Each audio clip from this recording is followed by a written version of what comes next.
On passe à présent à la Tunisie, où ce jeudi 13 août marque la journée de la femme.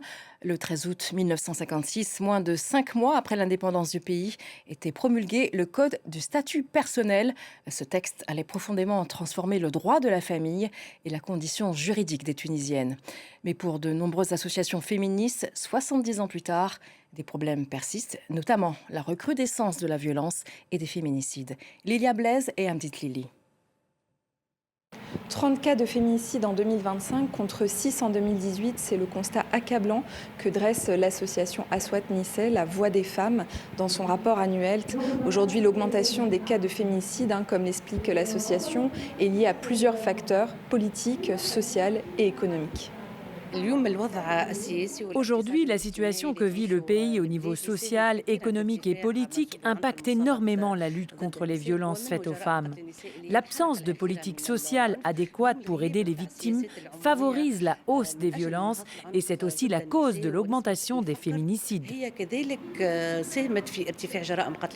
La lutte contre la violence faite aux femmes n'est pas une priorité.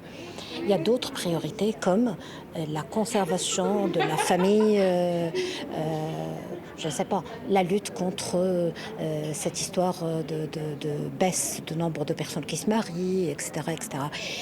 Mais moi je pense que ce n'est pas contradictoire.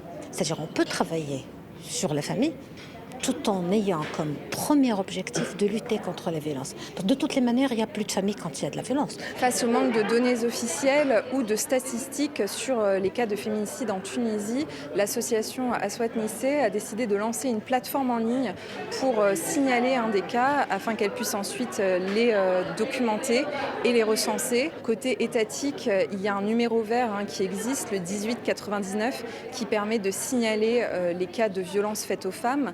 Plus de 4400 cas ont été recensés en 2025, mais il y a très peu d'informations sur l'orientation des victimes ou leur prise en charge suite à ces appels.